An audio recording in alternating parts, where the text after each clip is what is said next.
सर्वांना नमस्कार. स्वागत आहे तुमच्या गोंधन मराठी चातुर्य कथा या यूट्यूब चॅनलवर. व्हिडिओकडे वळण्यापूर्वी आपल्या चॅनलला लाईक करा, सबस्क्राईब करा आणि बेल आयकॉन प्रेस करा.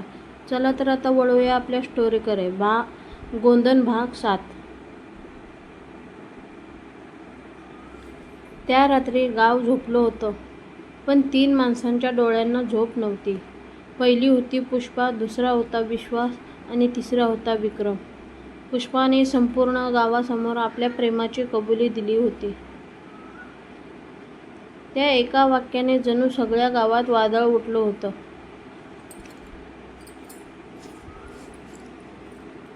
कारण मी विश्वासवर प्रेम करते, हे शब्द अजूनही लोकांच्या कानात घुमत होते. घरात परतल्यावर पुष्पावर पुन्हा रागाचा भडका उडला. वडील संतापले होते. मामा तावातावाने बोलत होता आणि आईच्या डोळ्यात फक्त काळजी होती. तू आमची आबरू घालवलीस, मामा ओरडला. पण आज पुष्पा शांत होती. तिने डोळ्यात डोळे घालून विचारले, प्रेम करणं एवढा मोठा गुन्हा आहे का?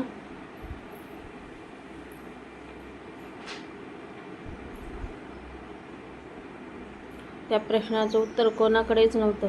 दुसऱ्या बाजूला विश्वास नदी किनारी एकटाच बसला होता. चंद्राचं प्रतिबिंब पाण्यावर पडत होतं. त्याच्या मनात आनंदही होता आणि चिंता देखील. पुष्पाने सर्वांसमोर प्रेमाची कबुली दिली होती, पण त्याची किंमत तिला मोजावी लागणार होती.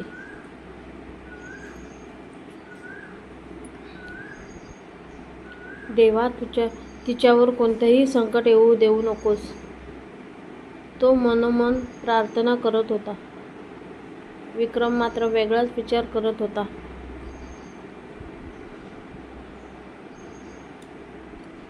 त्याच्या आयुष्यात आजवर कोणीही त्याला नकार दिला नव्हता. त्याला जे हवं ते मिळालं होतं आणि आज एका साध्या गावातील मुलीने त्याच्यासमोर दुसऱ्या मुलाचं नाव घेतलं होतं.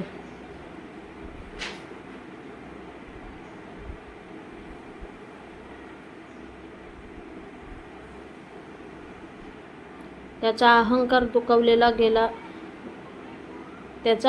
दुखावला गेला होता. विश्वास, तो दात ओठ खात पुटपुटला, तुझ्यामुळे मला नकार मिळाला. त्याच्या डोळ्यात सुडाची आग पेटू लागली.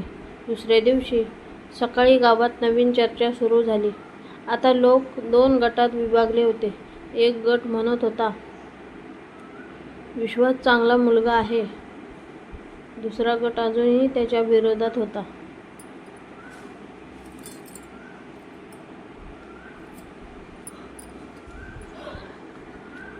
चौकात, विहिरीवर, शेतात, चहाच्या टपरीवर सगळीकडे फक्त एकच विषय होता, पुष्पा आणि विश्वास.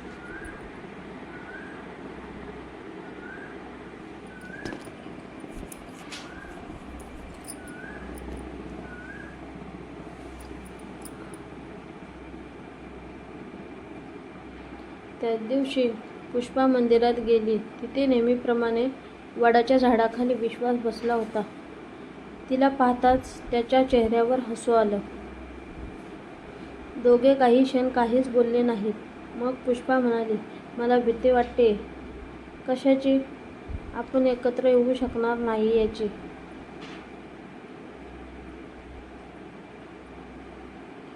विश्वास शांतपणे तिच्याकडे पाहू लागला. मग तो म्हणाला,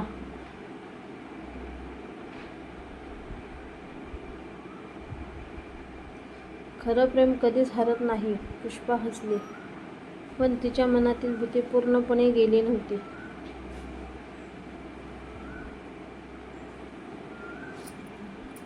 तेवढ्यात मंदिराच्या पायऱ्यावर एक वृद्ध साधू येऊन बसले. त्याची लांब दाढी, कपाळावरचा टिळा आणि शांत चेहरा पाहून सगळे त्यांना नमस्कार करू लागले.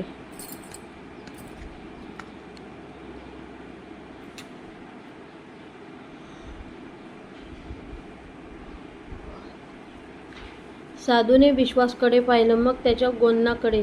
काही क्षण ते शांत राहिले आणि अचानक म्हणाले, हे गोंधळ फक्त खून नाही. विश्वास दचकला. म्हणजे?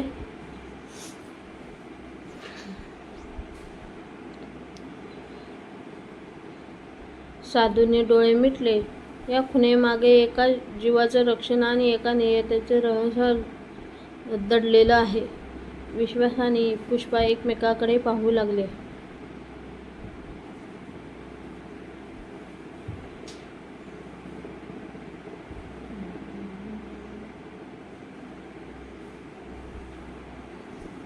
त्यांना काहीच समजत नव्हतं. त्या रात्री विक्रमने आपल्या 2 माणसांना बोलवलं. मला या विश्वासबद्दल सगळी माहिती हवी. कशासाठी साहेब? कारण त्याची कमकुवत बाजू शोधायची आहे.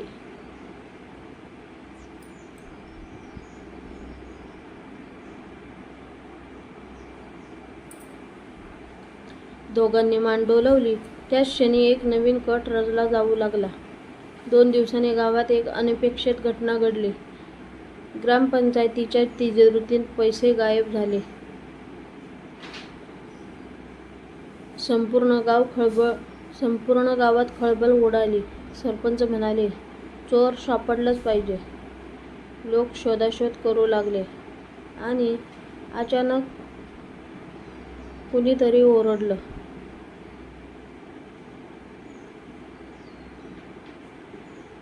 पैशाची पिशवी सापडली. सगळे धावत तिकडे गेले.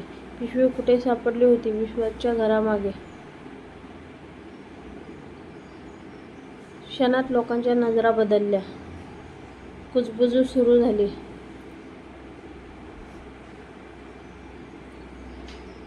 म्हटलं होतं ना, हा मुलगा तसा नाही दिसत. चोर निघाला. विश्वास स्तब्ध झाला. मी काही केलं नाही. पण त्यांचं ऐकायला कोणी तयार नव्हतं.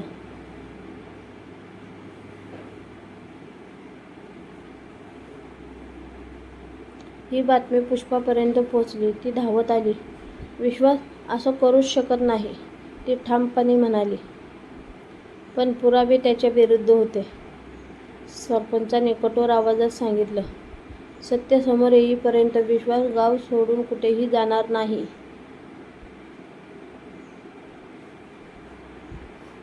विश्वासच्या मनावर आभाळ कोसळलं. त्याने आयुष्यभर लोकांचं भलं केलं आणि आज त्याला चोर ठरवलं जात होतं.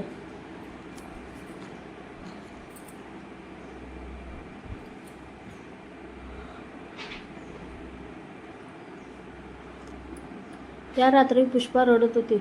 विश्वास एकटाच अंगणात बसला होता. आजी त्याच्या शेजारी आली. बाळा, सत्याला उशीर होतो, पण पराभव होत नाही. विश्वास शांतपणे आकाशाकडे पाहू लागला.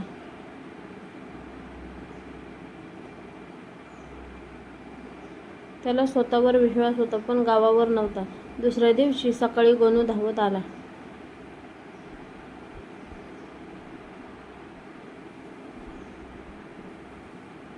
त्याच्या चेहऱ्यावर उत्साह होता. विश्वास, काय झालं? मला काहीतरी समजलं आहे. काय?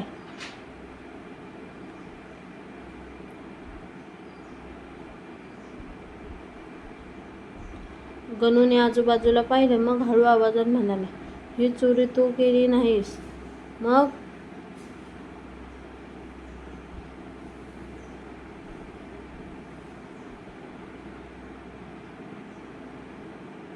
तुला फसवलं गेलं आहे. विश्वासच्या डोळ्यात आश्चर्य उमटलं. कोण? गणूचा चेहरा गंभीर झाला. माझ्याकडे अजून पुरावा नाही, पण यामागे विक्रमचा हात असू शकतो. हे ऐकताच विश्वास स्तब्ध झाला. त्याला आता समजलं होतं.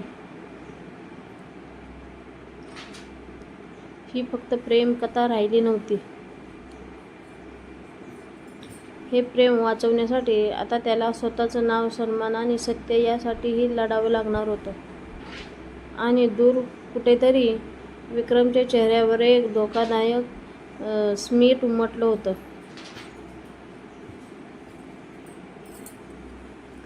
कारण त्याचा खेळ नुकताच सुरू झाला होता.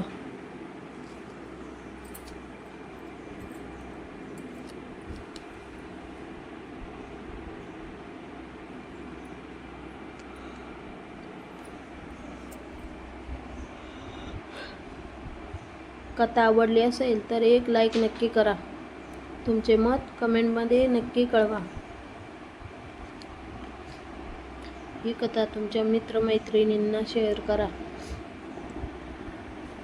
आमच्या चॅनलवर नवीन असाल तर चॅनलला सबस्क्राईब करा आणि बेल आयकॉन दाबायला विसरू नका. अशा सुंदर प्रेमकथा, भावनिक कथा आणि हृदयस्पर्शी कशा गोष्टीसाठी आमच्यासोबत जोडलेल्या राहा. धन्यवाद.